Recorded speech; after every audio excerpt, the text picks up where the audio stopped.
Salam alaikum à tous et à toutes. Quand vous parlez à des gens aujourd'hui de religion, beaucoup vous disent « Oui, mais c'est bon, pourquoi ça serait l'islam qui a raison et non le christianisme ou le judaïsme ou peu importe ». Mais quand vous parlez à des chrétiens, hindous, bouddhistes, etc., vous vous rendez vite compte que pour beaucoup, ils ne connaissent peu, voire rien de leur propre religion. Car s'ils avaient vraiment étudié, ils deviendraient eux-mêmes musulmans. Pourquoi ? Parce que toutes les religions et tous les prophètes ont annoncé la venue de Mohammed sallallahu alayhi wa sallam pour établir la vraie religion de Dieu sur terre. L'islam, la religion finale. La religion finale. La religion finale. Nous avons déjà pas mal parlé de l'annonce du prophète Mohammed sallallahu alayhi wa sallam dans la Bible et la Torah, ainsi que l'interdiction du porc, de l'alcool, du fait de porter le voile, etc. Il est dit dans la Bible qu'une femme doit prier voilée, ou sinon qu'on lui rase les cheveux, et donc qu'il n'est pas convenable pour une femme d'être sans voile, tout comme dans le Coran. Dans Corinthiens chapitre 11, dans les versets 5 et 6, il est dit « Toute femme au contraire qui prie ou qui prophétise la tête non voilée déshonore son Dieu, c'est comme si elle était rasée. Car si une femme n'est pas voilée, qu'elle se coupe aussi les cheveux. Or, s'il est honteux pour une femme d'avoir les cheveux coupés ou d'être rasée, qu'elle se voile. » Cela pour rappeler que Dieu nous a toujours envoyé une seule et même religion. Une seule et même religion. Une seule et même religion.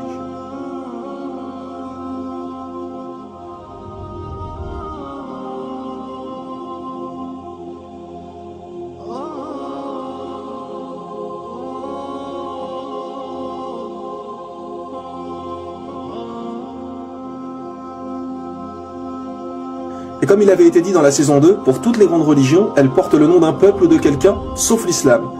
L'islam veut dire faire ce que Dieu nous demande, alors que les autres noms ont été inventés suite à quelqu'un généralement. Le christianisme pour Jésus-Christ. Donc quoi, avant Jésus, la religion de Dieu n'existait pas? Bien sûr que si, ce n'est que suite à Jésus qu'ils ont inventé le christianisme. Idem pour le judaïsme, le peuple de Judée, l'hindouisme. L'étymologie du mot hindou vient de hindou en langue persane, qui est une rivière qu'ils considèrent comme sacrée. Le nom fait en fait référence au peuple qui vit là-bas. Le bouddhisme avec Bouddha.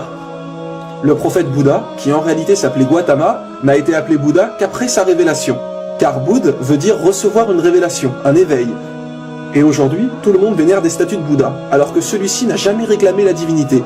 Gautama n'a jamais dit ça. Ce n'est qu'après sa mort que les gens ont commencé à lui vouer un culte. Et si vous étudiez vraiment sa vie et ses enseignements, vous ne verrez pas de différence entre l'islam et le bouddhisme.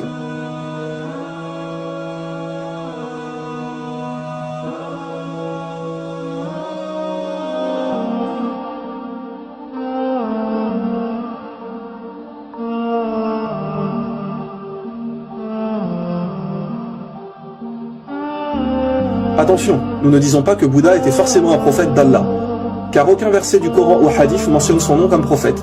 Et tant qu'il n'y a pas un texte du Coran ou un hadith pour confirmer quelque chose, nous ne pouvons être sûrs à 100%. Seulement, nous savons qu'un jour, on a interrogé le prophète Mohammed sallallahu alayhi wa sallam sur le nombre de prophètes, et il a répondu 124 000 prophètes et 315 messagers. Alors maintenant, quelle est la différence entre un prophète et un messager ? Un prophète est quelqu'un qui a reçu une révélation, mais qui n'a pas forcément transmis un message. Par exemple, Mohammed sallallahu alayhi wa sallam était un prophète et messager, puisqu'il a reçu une révélation et nous a également transmis le Coran. Idem pour Moïse, qui nous a donné la Torah. Mais un prophète n'est pas forcément un messager. Dieu peut simplement lui parler et lui donner des commandements, sans lui donner un livre à transmettre à son peuple. Mais Allah a dit dans le Coran, à chaque communauté un prophète. Ce qui est bien évidemment juste. Allah n'a jamais laissé une seule communauté sans prophète. Donc peu importe où sur terre et à quelle époque, chaque communauté a eu un prophète pour les guider, ce qui explique le nombre de 124 000 prophètes.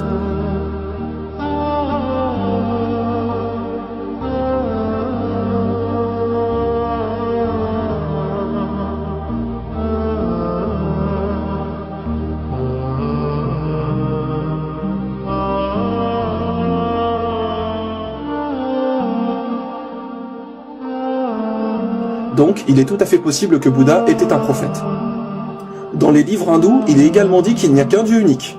Il est même dit dans leur livre sacré Svetasvatara, Upanishad, chapitre 4, verset 19, et également dans le Yajurved, chapitre 32, verset 3, Natasya Pratima Asti, qui veut dire « Pour Dieu, il n'y a pas de Pratima ». Pratima signifie image, représentation, idole, etc. Donc pour Dieu, il n'y a pas de représentation, d'idole, d'image, de statue, de photo ou peu importe. On ne représente pas Dieu. Ce n'est encore une fois que des inventions des humains de prier devant les statues et de vénérer des idoles, comme pour Jésus. Il est dit dans la Bible, Exode chapitre 20 versets 3 à 5, Tu n'auras pas d'autre Dieu devant ma face, tu ne feras point d'image taillée, ni de représentation quelconque des choses qui sont en haut dans les cieux, qui sont en bas sur la terre, et qui sont dans les eaux plus bas que la terre. Et attention, écoutez bien, il est aussi mentionné, tu ne te prosterneras point devant elle. Oui, il est bien dit, tu ne te prosterneras point devant elle. Alors comment se fait-il que les gens dans les églises prient devant des statues de Jésus crucifié, que l'on voit des portraits de Marie tenant Jésus dans ses mains partout? Que les gens prient sur Marie et sur Jésus sur la croix? Parce qu'encore une fois, les gens n'ont aucune connaissance des livres et ne suivent que ce qu'on leur a dit. Mais dites-moi, qui a reçu une révélation, les commandements de Dieu?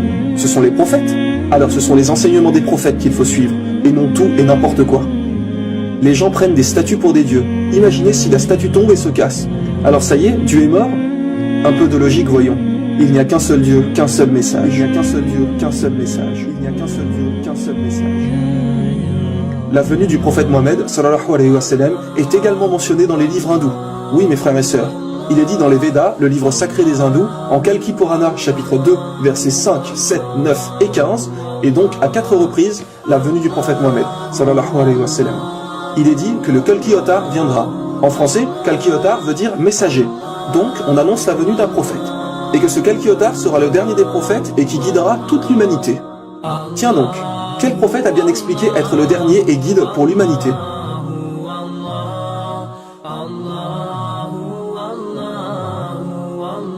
Il est dit que le nom du père de ce prophète serait Vishnuash, qui veut dire serviteur de Dieu. Bien évidemment, il parlait la langue hindoue. Mais si on le traduit en arabe, Vishnuash veut dire Abdallah. Et que veut dire Abdallah? Cela veut dire serviteur de Dieu. Et le père du prophète Mohammed s'appelait Abdallah.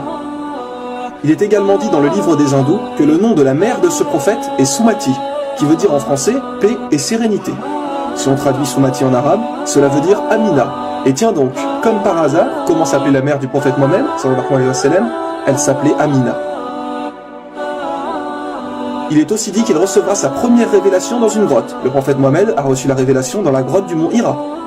Qu'il aura 4 grands compagnons, référence sûrement aux 4 califes bien guidés. Numéro 1, Abu Bakr, numéro 2, Omar ibn Khattab, numéro 3, Othman, et numéro 4, Ali.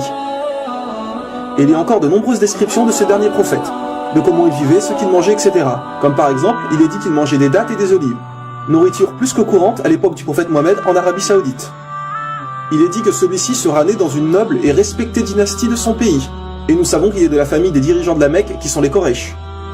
Mais que faut-il de plus pour comprendre? Pour ceux qui disent que les hindous pensent que ce prophète annoncé n'est pas encore venu, sachez qu'il est mentionné que ce prophète mènera des batailles au sabre, à l'arc et qu'il aura des chevaux. Alors qu'à notre époque, les batailles sont plus avec des armes à feu, avions, chars, etc.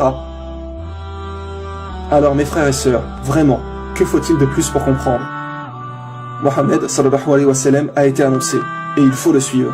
Comme dit Jésus, il est celui qui vous guidera dans toute la vérité, dans toute la vérité, dans toute la vérité, dans toute la vérité. L'islam est la religion de Dieu, la religion originale, la religion finale, la religion finale.